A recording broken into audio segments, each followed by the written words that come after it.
নমস্কার, জলমাটি জীবনচক্র চ্যানেল থেকে আমি ভোলানাথ ঘোষ।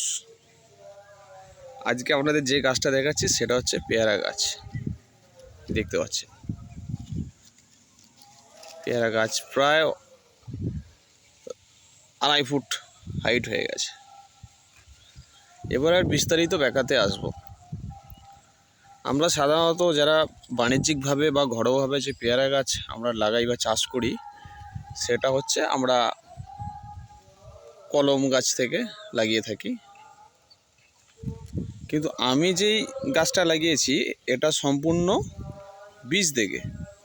আপনারা অনেকেই জানবেন যারা সাধারণত গাছ নিয়ে একটু চর্চা করেন, যে বীজের গাছ থেকে মাতৃগুণটা থাকে না আর কি আগের গাছ। এটা একদম খাঁটি সত্য। তো তারপরেও আমি এখানে এই বীজের গাছ থেকে গাছটাকে আমি বড় করছি। আপনারা বলবেন যে গাছটা হয়ে আছে বলেই তাই করছি, তাই নয়। কারণ এই কারণেই করছি, কারণ আমাদের একটা মাতৃগাছ ছিল, সেটা আমাদের যে বাড়ির সামনে, এটা আমাদের বাগান, আর সেটা আমাদের বাড়ির সাথেই রয়েছে আর কি, গৃহস্থের বাড়ির সামনেই আর কি। তো সেই গাছের বীজ থেকে আমরা পেয়ারা থেকে, পাকা পেয়ারার বীজ থেকে আরও 2-1টা গাছ হয়েছে, এবং সেই পেয়ারাগুলো প্রচণ্ড মিষ্টি আছে। এবারের জাতটা বলবো, যেহেতু মাতৃ গাছ থেকে বীজ থেকে হয়ে গেছে, যার ফলে এর জাতটা সেই জাত থাকবে না, কিন্তু এটা ছিল ওই লগ্নৌ ভ্যারাইটি একটা বলেছিল নার্সারি থেকে। তো সেই কারণে এখানে একটু আমাদের এখানে হনুমানের উৎপাত রয়েছে।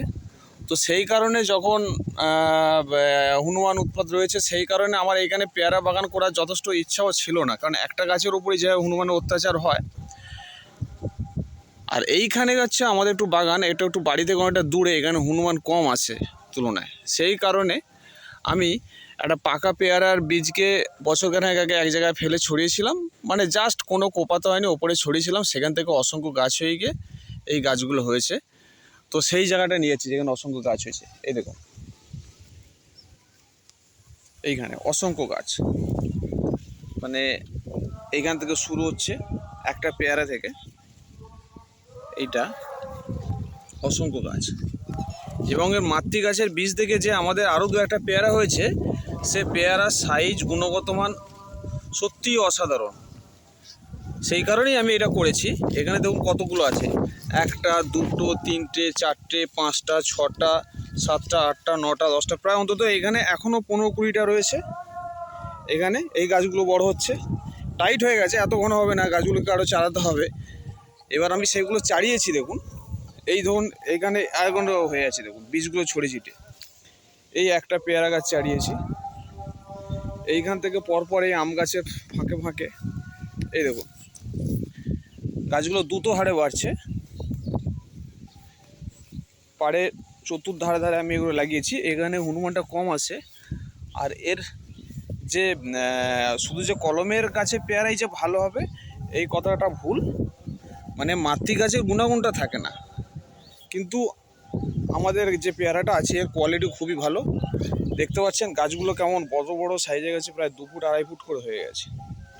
এই গাছগুলোকে আমি এখন মোটামুটি 4 ফুট পর্যন্ত বড় করব। তারপরে এই গাছগুলোকে আমি প্রুনিং করব। এই দেখুন কতগুলো সব পাড়ে পাড়ে আমরা চারি দিয়েছি, গাছগুলো বড় হয়ে গেছে।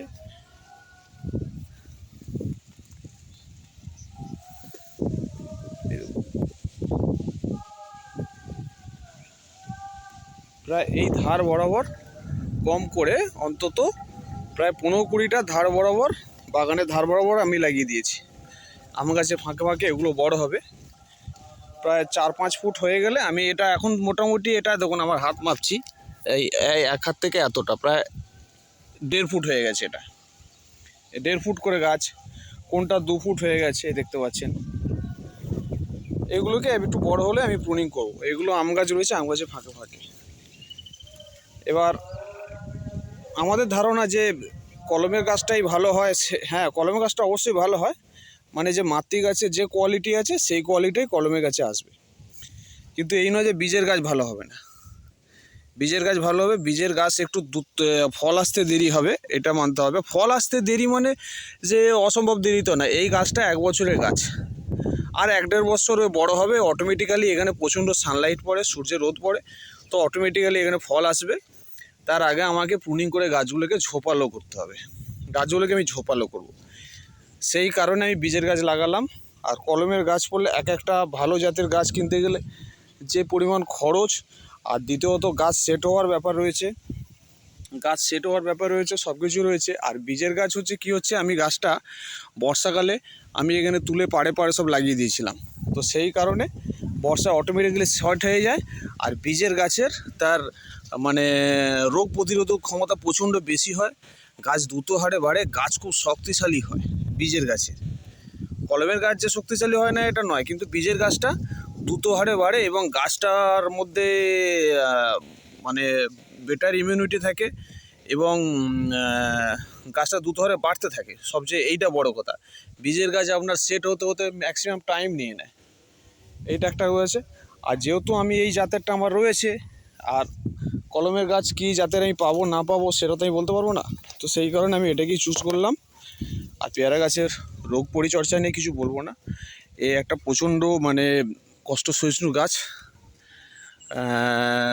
জলের প্রয়োজন খুবই কম, জল আমি দিই না, বৃষ্টির জল যেটুকু হয় সেটুকুতেই নিজে থেকে বাঁচিয়ে নিচ্ছে, নিজে থেকে সার্ভাইভ করে নিচ্ছে। আর ওষুধ এই মুহূর্তে আমি মাঝে মধ্যে আমার অন্যান্য বাগানে যে ওষুধগুলো ইউজ করি সেটা এখানে দিয়ে থাকি, যেমন ওই ইমিডাক্লোরোপাইড যখন আমার ওই বেগুন গাছে স্প্রে করি ইমিডাক্লোরোডে দিই, এটা করি।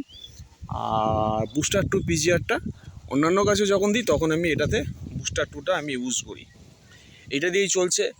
বর্ষাকাল এলে পরে আমি এখানে ফার্টিলাইজার দিই, ডিএপি, ইউরিয়া, পটাশটা এখন ইউজ করি না, গাছের চারধার দিয়ে দিই, গত বছর দিয়েছিলাম, এই বছর বর্ষার আগে দেবো।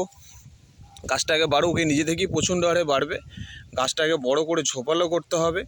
তারপর এর মোটামুটি 2.5 বছর বয়স হলে পরেই আস্তে আস্তে ফুল আসতে শুরু করবে, তখন থেকে আমি এর ফল পেতে শুরু করব।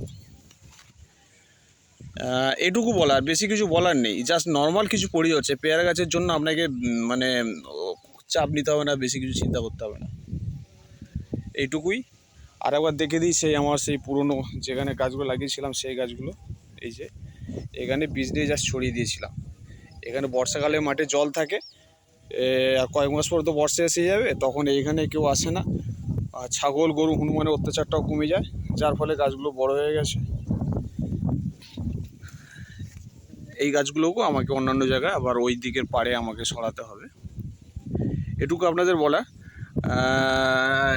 যেটুকু মেন পয়েন্ট যেটা বলা, যে বীজের গাছ মানে যে খারাপ হবে এই ধারণাটা ছাড়তে হবে। বীজের গাছ হলে সেই মাতৃ গাছের গুণটা থাকে না, কিন্তু তার কোয়ালিটি অবশ্যই ভালো হবে, এইটুকু বলার ছিল। অনেক অনেক ধন্যবাদ জল মাটি জীবনচক্র চ্যানেল থেকে। আমার এই ইনফরমেশনটা যদি আপনাদের ভালো লাগে তাহলে অবশ্যই লাইক কমেন্ট শেয়ার করবেন, সাবস্ক্রাইব করবেন, পাশে থাকবেন। কোনো জিজ্ঞাসা কোনো কিছু থাকলে আমাকে অবশ্যই জানাবেন, আমি আপনাদের সেই তথ্য দিয়ে আপনাদের শেয়ার করব, এইটুকু বলার ছিল।